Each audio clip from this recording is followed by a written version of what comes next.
आइए सुनते हैं आज की कहानी राजा विक्रमादित्य और साधु।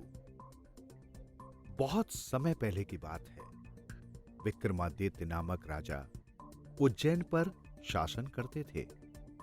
वे अपने समय के सभी शासकों में बहुत लोकप्रिय और निडर थे। एक दिन जब वे दरबार का काम देख रहे थे तो एक साधु उनके पास आया। उसने उन्हें एक फल दिया। राजा के अनुसार वो फल उन्हें दरबार में भेंट किया गया था, इसलिए उस पर सारी प्रजा का अधिकार था। उन्होंने खजांची से कहा कि उस फल को लेप लगाकर सावधानी से रख दिया जाए। अगले दिन साधु फिर दरबार में आया और उसने राजा विक्रमादित्य को एक अन्य फल भेंट किया। इस तरह साधु बारंबार राजा के पास आने लगा। वो हर बार राजा को एक फल भेंट में देता और वापस चला जाता। साधु राजा से किसी भी तरह की कोई बात नहीं करता था। एक दिन साधु ने दरबार में आकर राजा से कहा, हे राजन, वे सारे फल कहां हैं जो मैंने आपको दिए थे? राजा उसे उस जगह पर ले गए जहां वे सारे फल रखे गए थे। साधु ने राजा से कहा कि वो उनमें से एक फल काटे।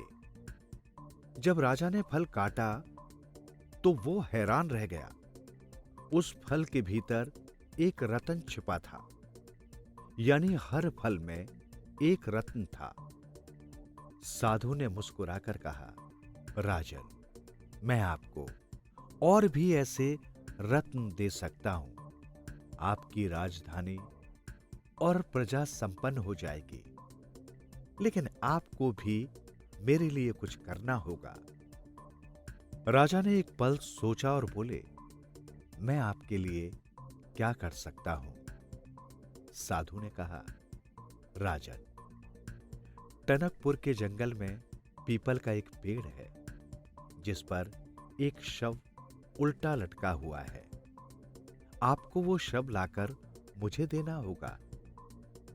ये सुनकर राजा आश्चर्य में पड़ गए। उन्होंने पूछा, वो किसकी लाश है? आप वो लाश लेकर क्या करेंगे? या उससे मेरी प्रजा का भला कैसे हो सकता है? ये मेरी समझ में नहीं आ रहा है। साधु ने राजा विक्रमादित्य को बताया कि उस लाश में बेताल नामक एक भूत रहता है। राजा ने कहा, अपनी प्रजा के कल्याण के लिए मैं वो शव लाकर तुम्हें अवश्य दूंगा। साधु ने कहा, आप अगली अमावस्या को इस काम के लिए निकल सकते हैं। मैं अपने आश्रम में आपका इंतजार करूंगा। इस तरह अगली अमावस्या की रात राजा विक्रमादित्य टनकपुर के जंगल की ओर गए। कई घंटों की खोज के बाद उन्हें पीपल का वो पेड़ दिखाई दिया। उन्होंने लाश को खींचकर नीचे उतारा, उसे अपने कंधों पर रखा और साधु के आश्रम की ओर चल दिए। यदि राजा की जगह कोई दूसरा होता तो उसे डर लगता, लेकिन वे तो निडर होकर आगे बढ़ते जा रहे थे। वे बहुत वीर थे। जब भी प्रजा की भलाई का कोई काम होता तो वे कभी पीछे नहीं हटते। उनकी इसी खूबी के कारण प्रजा उन्हें बहुत चाहती थी। जब राजा विक्रमादित्य थोड़ी दूर पहुंच गए तो उन्हें एक आवाज सुनाई दी। लाश में रहने वाला बेताल भूत उनसे बातें कर रहा था। तुम कौन हो और मुझे कहां ले जा रहे हो? राजा ने बताया, मैं उज्जैन का राजा विक्रमादित्य हूं। मैं तुम्हें अपने साथ ले जाने आया हूं। बेताल ने उनसे पूछा, तुम क्यों ले जाना चाहते हो? तुम्हें मेरे बारे में किसने बताया? राजा ने जवाब दिया, एक साधु ने मुझे तुम्हारे बारे में बताया। उसे तुम्हारी जरूरत है, लेकिन तुम कौन हो? बेताल ने कहा, राजा विक्रम, मैं तुम्हारे साथ चलने को तैयार हूं, लेकिन मेरी एक शर्त है। राजा ने कहा कि वो अपनी शर्त बताए। बेताल बोला, मैं समय बिताने के लिए तुम्हें एक कहानी सुनाऊंगा। तुम अपनी मंजिल पर पहुंचने से पहले अपने मुंह से एक भी शब्द नहीं निकालना। अगर तुम रास्ते में बोले तो मैं उड़कर वापस पीपल के पेड़ पर पहुंच जाऊंगा।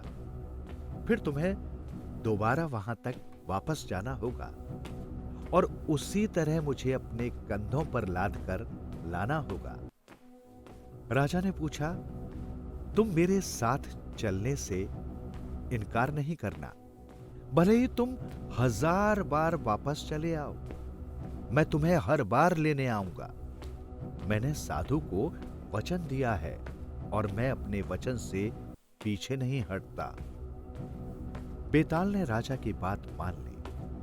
वो बोला, राजन, मैं जानता हूं कि तुम एक न्यायी और प्रजापालक राजा हो। अब तुम मेरी कहानी ध्यान से सुनो। कहानी सुनने के बाद तुम्हें मेरे प्रश्नों का उत्तर भी देना होगा। अगर तुमने उत्तर नहीं दिया तो मैं तुम्हारे सिर के टुकड़े टुकड़े कर दूंगा। राजा विक्रमादित्य ने कहा, बेताल, तुम जानते हो कि सत्य की हमेशा जीत होती है। मैं अपना वचन नहीं तोड़ूंगा। मैं तुम्हारी कहानी सुनने को तैयार हूं। बेताल बोला, मैं तुमसे यही उम्मीद रखता हूं कि तुम अपना वचन अवश्य निभाओगे। इतना कहकर बेताल अपनी कहानी सुनाने लगा। उसकी कहानी सुनना राजा विक्रमादित्य की विवशता थी।